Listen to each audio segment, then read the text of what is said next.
और एक बार फिर से आप सभी का स्वागत है। खबरों में आगे बढ़ते हैं। बांग्लादेश में हिंदुओं पर हमले थमने का नाम नहीं ले रहे हैं। अब एक बार फिर से एक हिंदू को निशाना बनाया गया है।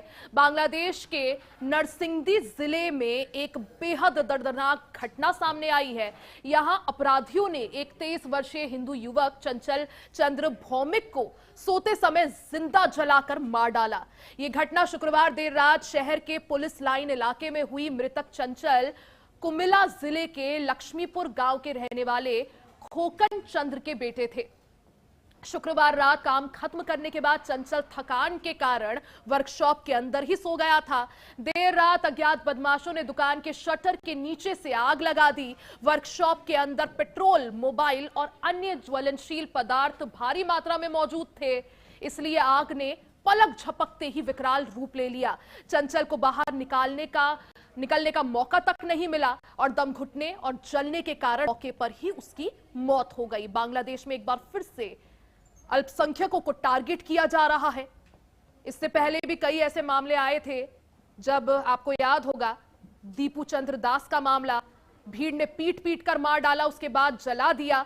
ऐसे कई मामले सामने आए हैं और अब एक और हिंदू को टारगेट किया गया है। और विदेश मामलों के जानकार रवि अरोड़ा जी हमारे साथ जुड़ गए हैं। रवि जी, बहुत बहुत स्वागत है आपका एचएनएन न्यूज पर। शुक्रिया। रवि जी, क्या समझे बांग्लादेश की जो इस वक्त स्थिति है, अल्पसंख्यकों के खिलाफ जो अत्याचार हो रहे हैं वो थमने का नाम नहीं ले रहे हैं। भारत और बांग्लादेश की इक्वेशन किस तरह से इससे प्रभावित हो सकती है? जी, मुझे लगता है बांग्लादेश में अंतरिम सरकार के मुख्य सलाहकार मोहम्मद यूनुस या तो हाथ में चूड़ियां डालकर बैठे हैं, या मुझे लगता है ये हत्याएं जानबूझकर करवाई जा रही है। मतलब ये भारत विरोधी एक मुहिम है।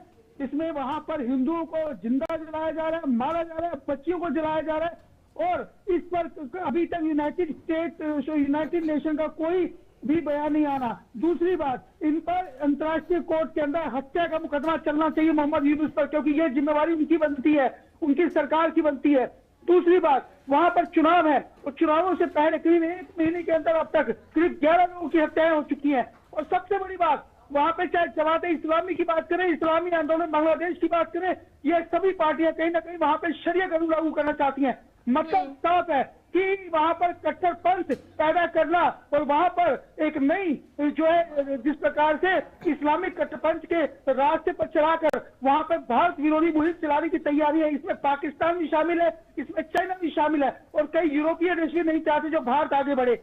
इसीलिए कहीं ना कहीं बांग्लादेश के अंदर माहौल खराब किया जा रहा है। लेकिन सच्चाई यही कि यह जिम्मेदारी, यह रोकना मोहम्मद यूनुस सरकार की जिम्मेदारी बनती है। पर मोहम्मद यूनुस सरकार पूरी तरह से आंखें बंद कर चुकी है, यह उनके हाथ से पूरी बागडोर निकल चुकी है। लेकिन यह भी सच्चाई है कि चुनावों के बाद रिजल्ट कुछ भी आए, चाहे जमात इस्लामी सत्ता में आए, चाहे बीएनपी गठबंधन सत्ता में आए, लेकिन वहां पर हिंदुओं पर अत्याचार अभी फिलहाल जारी रहने वाला है। और बिल्कुल, क्योंकि देखिए रवि जी, जिस तरह से बांग्लादेश में अभी फरवरी में चुनाव भी होने हैं, क्या आम चुनाव से पहले इस तरह से मामले बढ़ना, अल्पसंख्यकों पर अत्याचार होना, कभी भीड़ पीट दे रही है, कभी आग के हवाले कर दिया जा रहा है, हिंदुओं को जिस तरह से टारगेट किया जा रहा है, क्या समझे, क्या चुनाव से पहले डराने की कोशिश?